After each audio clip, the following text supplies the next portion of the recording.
हमारा आपसे केवल इतना निवेदन, इस पूरे श्रोता भाई बहनों से केवल इतना सा निवेदन है कि जिस भूमि को, जिस मकान को, जिस जमीन को, जिस जायदाद को आप बनाना चाहते हैं, जिस प्लाट को आप निर्मित करना चाहते हैं, कई कई घर ऐसे किराए के मकान में रहते थे तो अच्छे रहते थे, जब से घर बनाया प्रवेश करा तब से रो रहे हैं। 25 बार वास्तु शास्त्री वालों को बुला लिया, उसने यहाँ से सीढ़ी तोड़ दो, यहाँ से बना दो, यहाँ बाथरूम तोड़ दो, यहाँ से बना दो, ये पीछे से रास्ता कर दो, यहाँ से बना दो। ईमानदारी से कहना, पहले के समय में क्या वास्तु शास्त्री होते थे? नहीं। घर के बुजुर्ग कहते थे यहाँ कमरा बना दे बेटा, बेटा कमरा बना देता, यहाँ रसोई घर बना दे बेटा, घर के बुजुर्ग कहते थे वहां कमरा बनता था, घर के बुजुर्ग कहते थे वहां पर भोजन बनता था, उसके बाद भी उनके घर में शांति होती थी, फिर भी उनके घर में समृद्धि होती थी, लक्ष्मी की कोई कमी नहीं होती थी, कमाते कम थे पर ऐश की जिंदगी जीते थे, सुखमय जीवन जीते थे। आज के जमाने में बेटा कमारा, बहू कमारी, पोता कमारा, पोती कमारी, दादा कमारा, सारा घर कमारा, उसके बाद भी सुख और समृद्धि और शांति नहीं है, उसके बाद भी आनंद की अनुभूति नहीं है, उसके बाद भी हमेशा रोना केवल सुख का होता है। जरा सा घर में 4 लोग रह रहे हैं पर चारों के मुंह भगोने जैसे रहते हैं, एक तपेले जैसा मुंह, एक भगोने जैसा मुंह, एक थाली जैसा मुंह, एक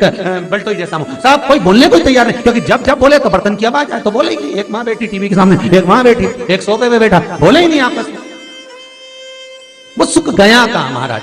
कई लोगों के मैसेज आते हैं, गुरुजी हम बड़े दुखी हैं, कारण क्या है? बस कारण इतना सा है कि आपने जब मकान का निर्माण कराया, वास्तु शास्त्री को बुलाया, इंजीनियर को बुलाया, सब ठेकेदार को बुलाया, सबको बुलाकर मकान, प्लाट, जमीन, जायदाद सब दिखवाया, पर आपने उस भूमि पर पद्म पुराण कहती है, धेनु मानस कहती है, स्कंद पुराण कहती है कि उस प्लाट पर आपने 3 दिन तक एक गौ माता को नहीं बांधा, 3 दिन तक एक गाय को उस प्लाट पर बांधकर चारा खिलाते। ना वास्तु शास्त्री को बुलाने की जरूरत पड़ती, ना कभी समृद्धि की, ना सुख की जरूरत पड़ती, क्योंकि गाय उस जगह से सारी इंद्रियों को आनंदित देकर सुख प्रदान कर देती है। उस जगह के सारी रोग, बीमारी, कष्ट, तकलीफ, दुख को गौ माता खींच ले। गौ माता जैसी जगत में कोई नहीं हो सकता। हाथ में घड़ी नहीं बांधती गौ माता, पर 4 बजे आपके रोटी मिलती है तो 4 बजे खड़ी मिल जाती है। 3 बजे भोजन मिलता है तो 3 बजे आपके दरवाजे पे मिल जाती है। 1:30 बजे भोजन दोगे तो 1:30 बजे ही मिलेगी। 1:20 पे दोगे तो 1:20 पे ही मिलेगी। कोई घड़ी नहीं बांधती, फिर भी समय पर आ जाती है। क्यों? क्योंकि भगवान ने उसको ऐसा बनाया है, 33 कोटि देवताओं ने उसमें ऐसा विराजमान कर दिया है कि जगत का वो कल्याण कर सकती है। उसका एक एक अंश जीव का कल्याण करने वाला है, एक एक अंश जगत का उद्धार करने वाला है। पर हम ये आज के युग में हम उसको भूल गए। आज के युग में हम ये सोचते हैं कि वास्तु शास्त्री को बुला लें, वो ये बता दे, हमने ये फ्लैट बनाया, हमने ये मकान बनाया, इसकी छत कैसी, इसका कमरा कैसा, वो बता देगा, सब कुछ बता देगा। उसके बाद भी लोगों को क्या सुख नहीं है, उसके बाद भी शांति नहीं। फिर चलो तो चलो किसी बाबा जोगी क्या पूछ गए जो ऐसा घूम घूम के बताता, और उसके यहाँ जाकर पूछ लिया, बताओ बाबा जी हमारे घर में शांति नहीं, तो बाबा जी एक ही बात बोले, तेरे ही घर का है जिसने कुछ कर दिया। अब इसको याद आया 15 दिन पहले मेरी जेठानी से लड़ाई हुई थी, उसी ने कुछ करा होगा। अब बताओ बाबा जी ने आपस में ऐसा बीज बो दिया कि घर और जुड़ा हुआ था तो टूट गया। कोई बाबा, जोगी, सन्यासी, तपस्वी, साधक, उपासक कभी नहीं कहता कि घर का है। हमेशा याद रखो, संसार में किसी की सामर्थ्यता नहीं है कि कोई आपका बुरा कर दे, किसी की सामर्थ्यता नहीं। संसार में किसी की सामर्थ्यता नहीं कि आपका बुरा कर दे, बस आपका बुरा आपका किया हुआ कर्म करता, कोई दूसरा नहीं करता। एक नींबू गिर गया दरवाजे पे तो 14 दिन तक नींद नहीं आई, सीसीटीवी कैमरे में देखो कौन पटक के गया, मेरे को तो 3 दिन से शंका हो रही पड़ोसन पे। अब बताओ, जब कैमरे में देख लिया तब मालूम पड़ा बेचारा साइकिल वाला सब्जी लेके जा रहा था उसके घर पे और नींबू पॉलीथीन से टपक गया। तब सुकून मिला कि ये नींबू, तब सोई आराम से कि पड़ोसन ने कुछ नहीं किया। सब्सक्राइब करें हमारा channel Vastu facts, bell icon दबाएं। ना जाने किसने क्या विद्या कर दी, ना जाने कौन ने कौन सा टोना मार दिया। केवल एक दीवार ऐसी होती है जहां पर हनुमान जी का चित्र लगाया जाता है। चाहे तुम पर्वत उठाने वाला चित्र लगाओ हनुमान जी का, चाहे बैठे हुए लगाओ, चाहे रामायण पढ़ने वाला लगाओ, चाहे लंका दहन करने वाला लगाओ, चाहे राम नाम जपने वाला लगाओ, चाहे लक्ष्मण को संजीवनी देने वाला लगाओ, चाहे मौन मुद्रा में लगा दो, चाहे स्तुति में लगा दो, चाहे भजन में लगा दो। हनुमान जी का कोई भी चित्र लगता है तो ना पूरब में लगेगा, ना पश्चिम में लगेगा, ना दक्षिण में लगेगा। हनुमान जी का अगर चित्र लगता है तो उत्तर की दीवार में दक्षिण को देखते हुए लगता है, केवल एक ही स्थान।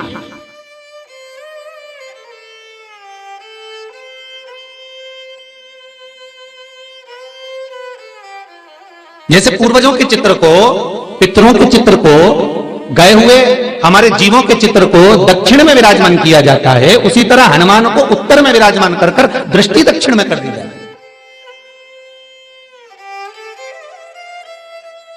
घर में हनुमान जी के जितने फोटो होते हैं उसको केवल दक्षिण दिशा में लगा, उत्तर दिशा में लगा बिठा देते हैं, और दक्षिण की ओर उनकी दृष्टि होना चाहिए, दक्षिण की ओर उनका मुख होना चाहिए।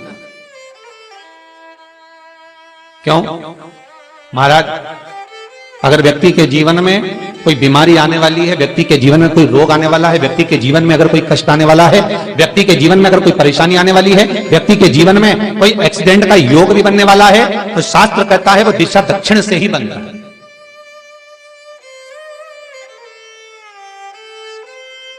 ये दक्षिण जो दिशा है ये यम की दिशा है। यहां संपूर्ण परिवार के साथ यमराज अपने आनंद में निवास करता है, यम दिशा। और जब हमारे घर में, हम ये नहीं करें कि आप हनुमान जी का फोटो लगाओ, हम ये भी नहीं करें, आपके घर में हो और आपने अगर विराजमान कर रखा है किसी दिशा में, तो हमारा तो निवेदन रहेगा, अभी तक आपने अगर जैसा रखा पर एक बार दिशा बदल कर देखना कि रोग, बीमारी, कष्ट, दुख, तकलीफ में आपको लाभ मिला कि ना मिला। हनुमान जी ने केवल दक्षिण दिशा की ओर अगर मुख कर हमने विराजमान कर दिया, फोटो ही विराज दिया। हम ये नहीं कहेंगे आपसे कि आप बाजार से फोटो खरीद के लाओ फिर लगाओ, नहीं, आपके घर में हो तो आप लगा दें, सब्सक्राइब करें हमारे, आपके घर में हो तो विराजमान कर दें। बेल आइकन दबाएं ताकि आप अपडेटेड रहें हमारे हर एक वीडियो से। अच्छा, कितनी विपरीतता है वो भी आप जरा जानिएगा महाराज, कि शंकर भगवान के ऊपर जो जल चढ़ाया जाता है उसकी जलाधारी उत्तर में जाती है। कई लोगों को तो आज भी तुलसी उतारना तक नहीं आता कि तुलसी का दल कैसे उतारा जाता है। सब्सक्राइब करें हमारा, कई जगह तुलसी के क्यारे के नीचे शंकर जी का शिवलिंग रख दिया जाता है महाराज, नहीं है ध्यान, बस चल रहा है स्मरण।